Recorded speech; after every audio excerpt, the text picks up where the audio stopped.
Have you ever been sitting on your couch scrolling through Instagram and suddenly someone's like, just booked two business class flights to Europe for free?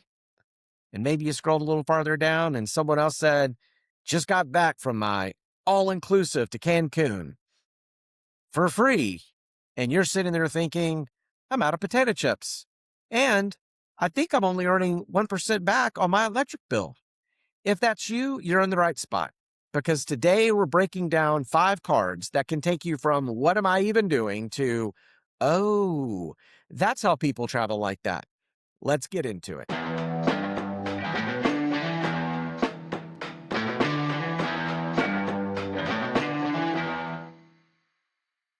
Welcome back to The Points Rookie, the show that takes you from clueless to confident in the world of travel rewards. I'm your host, Lane, and today's a big one, and it's an exciting one. And before we get into those cards, I want to start with a quick story. Because if you've ever tried to choose a credit card, you've probably lived this moment. It kind of feels like standing in the cereal aisle of the grocery store. You walk in thinking, I just need cereal, something normal, something that won't ruin my morning. And suddenly you're staring at 200 boxes. Every single one is screaming at you. There's a cartoon tiger doing parkour. There's a box that claims it'll make your heart healthier. There's one with marshmallows shaped like emojis. There's a limited edition flavor that absolutely no one asked for. And you're standing there thinking, which one is actually good? Which one is actually worth my money? And which one is just a shiny box trying to trick me? That's exactly what choosing a credit card can feel like. Every card has flashy marketing and promises amazing rewards. Every card has a celebrity or a commercial. But here's the truth. Most of those cards are just cereal with a fancy box. The real value isn't in the mascot or the marketing. It's in the ingredients. And in the credit card world, the ingredients are the points. Not cash back, not store points, and not those airline lock points we've talked about. That's right. I'm talking once again about transferable points, the kind that let you walk down the entire aisle and pick whatever it is that you want. And that's why today matters. I'm not here to show you the shiny boxes. I'm here to show you the cards that actually feed you, the ones that give you real travel, real value, and real options. So let's get into it. If episode 1 was about understanding the different ecosystems, episode 2 is all about choosing the vehicle that gets you where you want to go. Transferable points like Chase Ultimate Rewards, Amex Membership Rewards, and Capital One Miles. They are the most powerful currency in the travel rewards. And why? Because they give you that flexibility, they give you high redemption values, access to premium cabins and luxury hotels, and protection when things go wrong. And every card that we're covering today earns one of these currencies.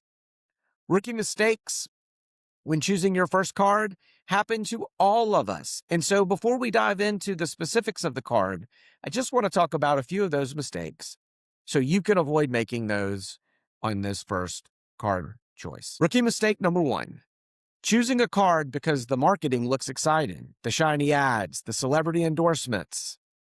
All of it feels convincing. But the truth is, the best card for you has nothing to do with the commercial and everything to do with your actual life. Rookie mistake number 2, picking a card with points you can't actually use. A lot of beginners grab a card because it sounds good, only to realize later that the points are locked to one airline or one hotel chain they rarely or never use. Transferable points fix that, but most people don't learn about transferable points until after they've already made the wrong choice. Rookie mistake number 3, ignoring the sign-up bonus requirements. A card might have a huge bonus, but if you can't hit the spending requirement naturally, it's not the right card for you. You should never spend extra just to earn a bonus. The right card fits your real life. Rookie mistake number 4, focusing on the perks you'll never use. Those lounge access sounds amazing. Hotel status, they sound fancy. But if you only travel once a year and those perks don't really matter, you shouldn't pay for the benefits that don't fit your lifestyle. Rookie mistake number 5, getting a card that doesn't match your spending. If you spend a lot of money on groceries, a dining card won't help you as much. And if you travel a lot, that simple cashback card, it won't get you nearly as far. Your spending tells the story, and your card should follow it. And rookie mistake number 6, thinking that you need the perfect card. There's just the perfect card for where you are right now. And the good news is you can always build from there. Well, now that we've cleared the air and avoided some rookie traps, let's talk about how to actually choose your first card with confidence. And before we jump into the deep dive of the card, here's a simple framework I want you to keep in mind. So, number 1, where do you spend most of your money? Number 2, do you want simplicity or maximum value? Number 3, do you want premium perks or are you more concerned about low fees? And number 4, do you want to build a long-term strategy? Your first card should be the foundation of your entire ecosystem. All right, let's talk about 5 cards. The first card is the Chase Sapphire Preferred. Now, this card has a $95 annual fee, and at the time of recording, and I'm going to say that for each card because these change frequently, this card has a 75,000 point sign-up bonus after you spend $5,000 in 3 months. So, how would you make up an annual fee of $95? I'm so glad that you asked. This card does have a $50 hotel credit when you book through the Chase Travel Portal, and this is automatic. If you book even one hotel a night through the Chase Travel Portal, you've already cut your annual fee almost in half. This card comes with a DoorDash benefit, Complimentary Dash Pass, which is a $120 value. It also has a $10 monthly DoorDash grocery credit. So if you use DoorDash even a few times a year, this adds up quickly. And even if you only use the $10 grocery credit 6 times a year, that's $60 back. This card also has travel protections that can save you significant money, and this is where beginners underestimate the value. You get primary rental car insurance when you use this card. You get trip delay reimbursement, lost luggage reimbursement, baggage delay coverage. One delayed flight or one rental car incident can save you hundreds. This card does have strong earning categories if you spend money on dining, online groceries, and travel. You're earning points at a rate that beats most cashback cards. And the sign-up bonus alone is worth 10 times the fee.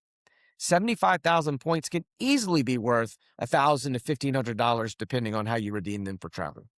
So the bottom line is, if you use the hotel credit and the DoorDash benefits, you've already covered the fee.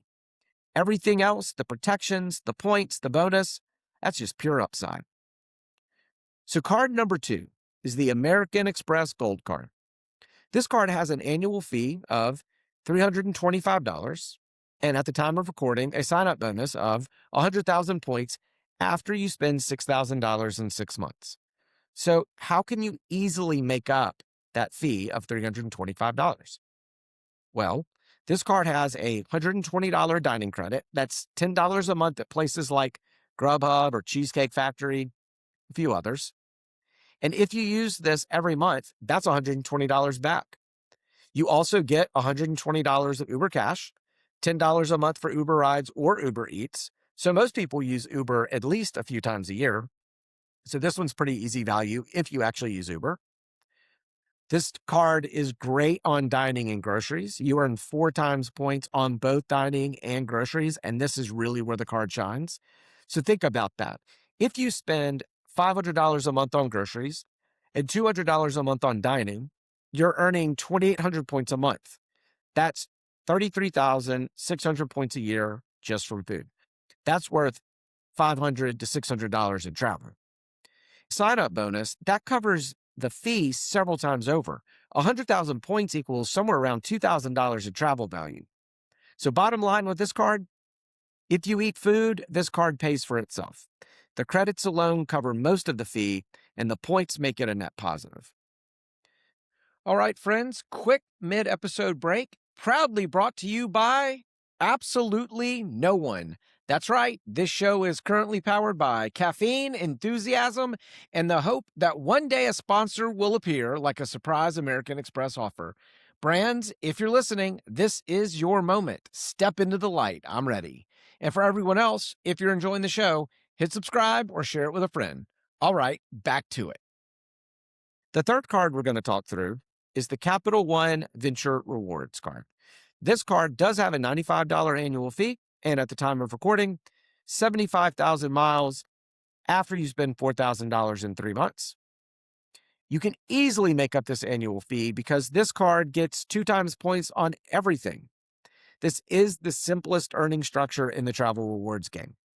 If you spend $1,500 a month on everyday expenses, that means you would earn 3,000 miles or points a month or 36,000 miles a year. That's worth anywhere between $500 to $720 depending on how you redeem them. You also get TSA PreCheck or Global Entry credit. That's worth $78 to $100. You also get flexible redemptions. You can erase travel purchases at 1 cent per mile. I don't love this, but this does make it easy to get value without learning different transfer partners. But I'm hoping that you stick with me on this podcast because I do want you to learn about transfer partners. I think that's where the outsized value starts happening, but that is an option for you. The sign-up bonus is worth 10 times that annual fee, so 75,000 miles is $1,000 to $1,200 in travel. So the bottom line on this card is, if you want simple earning and simple redemption, this card pays for itself without much effort. The fourth of the 5 cards we're going to talk about is the Capital One Venture X. This card does have an annual fee of $395, and at the time of recording has a 75,000 mile sign-up bonus after you spend $4,000 in 3 months. And you can easily make up this annual fee. This is the easiest premium card to justify, and let me tell you why. This card comes with a $300 annual travel credit. You can use it for flights, hotels, rental cars. So even if you take one trip a year and you book it through the Capital One travel portal and get that $300 travel credit, this is automatic. That, and it comes with 10,000 anniversary miles every year that you keep the card, and that's worth anywhere between $100 to $200. That right there has paid for your annual fee. But this card also comes with lounge access, not just Priority Pass lounges, but Capital One lounges as well.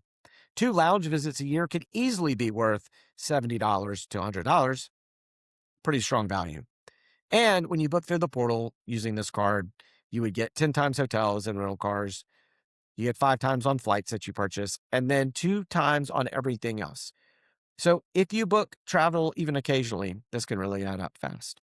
And that sign-up bonus is worth 2 to 3 years of annual fees. 75,000 miles equals somewhere around $1,000, maybe $1,200 in travel. So the bottom line with this card, between that $300 credit and the 10,000 anniversary miles, this card effectively costs you somewhere between $0 and $95 a year. And you get premium perks on top of it. And the last card that we're going to talk about today for consideration is the Chase Sapphire Reserve. Now, this card has an annual fee of $795.